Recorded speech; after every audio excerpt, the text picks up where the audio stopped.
Okay. So, a lot of people in this world, majority of the world, would agree with the fact that the American president holds a lot of power. All of us would agree with that.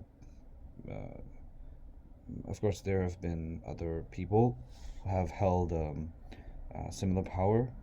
Like, for example, if we see in the modern times, we can see that political leaders like Vladimir Putin or Xi Jinping also have exercised a lot of power, um, ethical or unethical power at least they have exercised. Okay, so talking about Donald Trump, I mean, Donald Trump is a big topic right now, and everyone's talking about it because why not? Because number one, he is getting elected.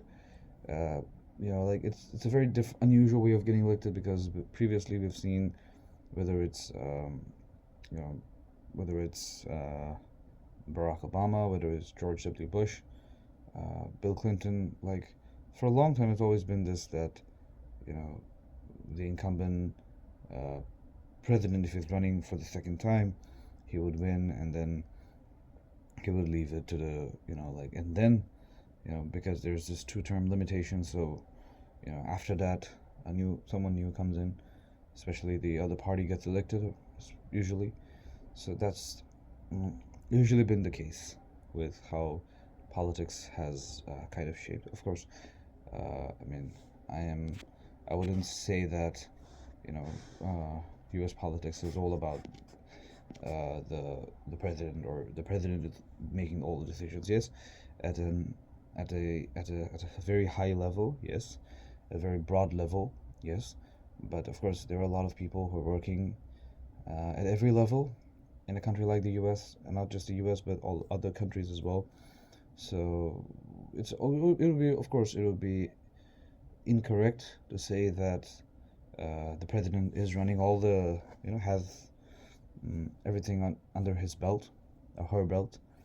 But regardless, whatever, we can say that yes, the president is one of the, especially being the president of the U.S., is one of the strongest powers in that people can have. So Donald Trump, what I would say is that, well, first of all, I don't know what he did exactly, like in terms of policies, in terms of decisions, in terms of actions. What exactly did he do, or what? I of course know about him going to the demilitarized zone and then meeting with Kim Jong Un because it was very highly popularized, highly televised and everything. So that I know that's one thing he did. But other than that, I mean, I don't know really, what he has done. Right? I'm not sure about it. Probably what we can attribute to his, or whether good or bad. But yeah, of course.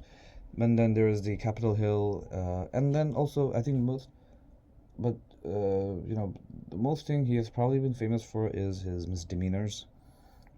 Right? He was in. I mean, of course, the whole legal challenges are there, and he made things worse in the sense that the political environment and sort of enabling and empowering the far right is something that he has done.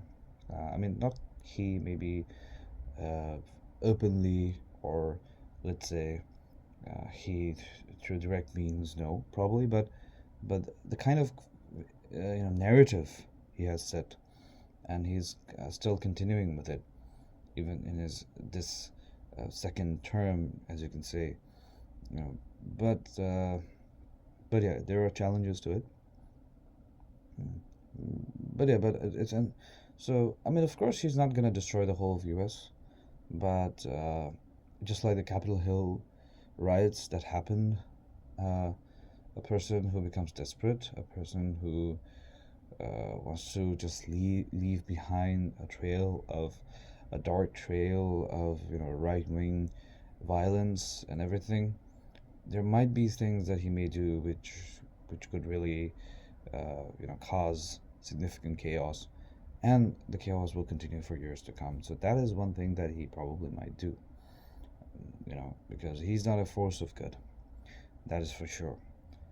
But if he can, like when Modi was getting elected for the first time back in 2014, that was the very idea, the very thought that I had, like, was that if people are giving him, and assuming that the election was free and fair and like perfect, okay, so assuming all of that, um, I always say this thing that if people are voting him with enough mandate, and it could be so that probably maybe he's from the BJP, or he is the BJP in the sense that India doesn't have presidential or parliament.